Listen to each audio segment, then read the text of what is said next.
नमस्कार दोस्तों, आज की कहानी है समधन जी अब आप 100 बार नाक रगड़ो तब हम अपनी बेटी को विदा करेंगे। कहानी पसंद आए तो कहानी को लाइक और चैनल को सब्सक्राइब जरूर करें। काजल ने अपने पति अमन से कहा, आपको जो भी बोलना है सबके सामने बोलो, पूरा परिवार यहाँ एकत्रित है। साथ ही साथ मैं वीडियो कॉल पर आपके परिवार के सदस्यों को भी ले लेती हूँ। सारी बातें अब आमने सामने हो जाए तो ज़्यादा अच्छा है। अमन काजल को विदा करवाने उसके मायके आया हुआ था।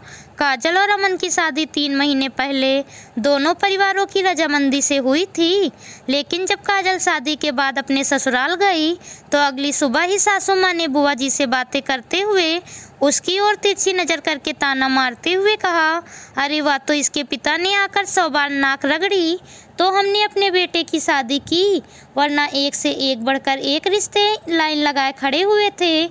हमें तो अभी अपने बेटे की शादी भी नहीं करनी थी।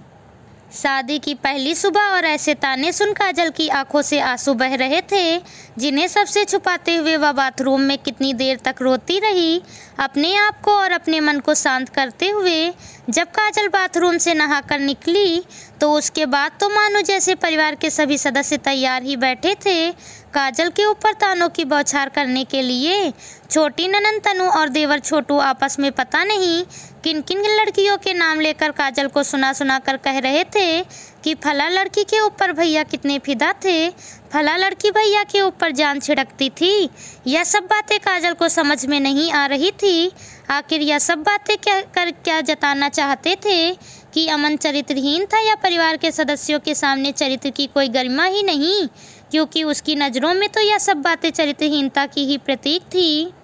जो हो गया सो हो गया, उससे काजल को कोई मतलब नहीं था, लेकिन नहीं उसके ससुराल वालों को तो जैसे इन बातों को करने में बड़ा मज़ा आता था। नाश्ते के बाद अक्सर जब सभी बातें करने बैठते तो एक से बढ़कर एक अमन की गर्लफ्रेंड्स के किस्से सुनाए जाते। अब वह कितने दिन मनगढ़ंत थे और कितने सच्चे यह काजल जानना भी नहीं चाहती थी, क्योंकि आज के जीवन पर अब उसका अमन पर पूरा हक था। अब वह नहीं चाहती थी कि अमन के जीवन में इस तरह से कोई भी बातें हों जो कि उनकी वैवाहिक स्थिति पर प्रश्न चिन्ह बन जाएं। एक दिन काजल ने भावुक होकर जब अमन से कहा कि परिवार में सभी सदस्य इस तरह की बातें करते हैं, तो अमन ने भी बड़े जोश के साथ कह दिया था, हाँ वह तो तुम्हारे पापा पीछे पड़े थे इसलिए मुझे भी शादी करनी पड़ी, वरना फला लड़की तो मेरे ऊपर जान छिड़कती थी। अमन का इतना कहना था कि काजल की सहनशीलता का बांध टूट गया।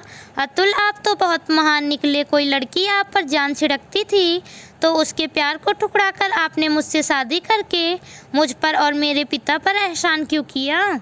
यह बात आप भी अच्छी तरह से जानते हैं और मैं भी अच्छी तरह से जानती हूँ कि मेरे पिता आपके यहाँ सिर्फ एक बार रिश्ता लेकर आए थे, और जब आप सभी मुझे देखने आए थे तभी रिश्ता तय कर दिया गया था। मेरे पिता आपके पीछे कब पड़े, या मेरे पिता ने 100 बार आपके दरवाजे में कहाँ नाक रगड़ी, जो कि सासू माँ मुझे रोज़ सुबह होते ही सुनाने बैठ जाती हैं। आप सभी के लिए इस तरह की बातें घर में माई या अपनी शान में कही जाती होंगी, लेकिन मेरे लिए यह सब बातें ओछी मानसिकता की प्रतीक हैं।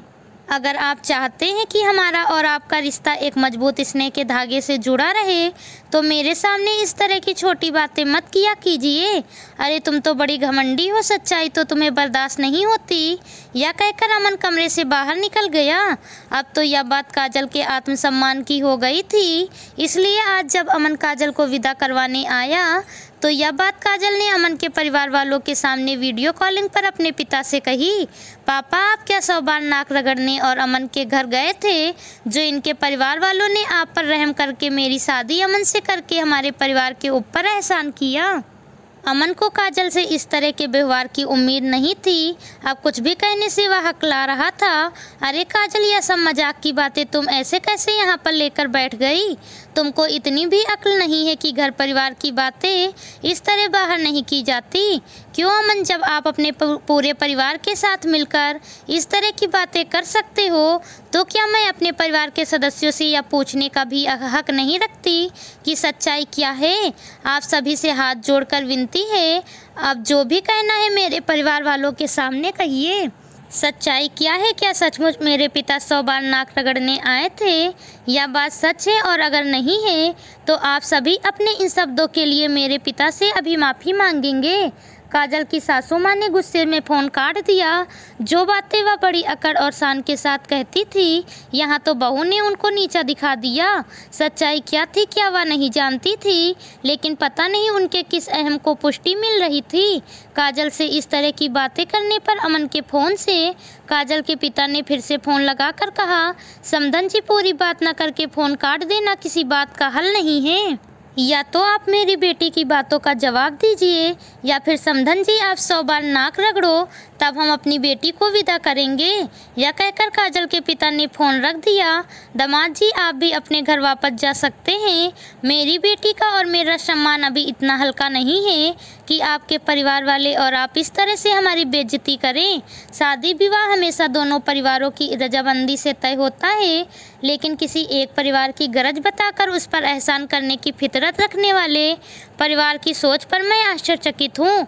अब जब समधन जी अपने कहे गए शब्दों को वापस लेंगी और माफ़ी मांगेंगी तभी मैं अपनी बेटी को विदा करूँगा। मुझे अपनी बेटी बोझ नहीं है। अमन भी अपना समूह लेकर काजल के बगैर घर वापस आ गया। आखिर झूठी शान उसको और उसके परिवार वालों को बड़ी महंगी पड़ी। अपने आप को इस तरह की बातों में शामिल करने पर वह अपराध बोध से घिर गया था। जानबूझकर अपनी पत्नी को मानसिक रूप से ठेस पहुंचाकर उसे ऐसा लग रहा था कि जैसे बहुत बड़ा अपराध हो गया। अब वह पश्चाताप की आग में जल रहा था। अमन का काजल के बगैर वापस घर पहुंचने पर जब उसके पिता रमेश जी को परिवार के सभी सदस्यों की करतूत पता चली तो वह बहुत शर्मिंदा हुए। बात सचमुच बहुत गंभीर थी। किसी भी गलत बात को बार बार कहकर सामने वाले को आहत करना, उसके आत्मसम्मान को ठेस पहुंचाना सचमुच छोटी मानसिकता का प्रतीक था। तुरंत ही उन्होंने काजल के पिता को फ़ोन लगाकर माफ़ी मांगी और कहा कि आइंदा से अब कभी उनके परिवार का कोई भी सदस्य इस तरह की बातें नहीं करेगा। साथ ही साथ उन्होंने यह भी आश्वासन दिया कि अगर अब कभी काजल को परिवार के किसी भी सदस्य से कोई भी परेशानी होगी तो वह अपना पिता समझकर उनसे कहेगी। आखिर ब्याह के बाद कौन पिता अपनी बेटी को अपने घर रखना चाहता है। काजल के पिता ने भी रमेश जी की बात मानकर उसका मान रखा और कहा कि इस तरह की बातें घर परिवार में दीमक की तरह होती हैं, जो कि रिश्तों की मिठास को धीरे धीरे ख़त्म कर देती है। इसीलिए परिवार में इस तरह की बातें कभी नहीं होनी चाहिए। आज काजल आत्मसम्मान अमन के साथ अपना वैवाहिक जीवन आनंद पूर्वक व्यतीत कर रही है। अब उसके जीवन में तानों का कोई स्थान नहीं था। दोस्तों, आप सभी की नज़रों में काजल और उसके पिता के द्वारा उठाया गया कदम सही था या गलत, कमेंट करके ज़रूर बताएं। कहानी पसंद आई हो तो कहानी को लाइक और चैनल को सब्सक्राइब ज़रूर करें। मिलती हूँ आपसे अगली कहानी के साथ। Please subscribe channel.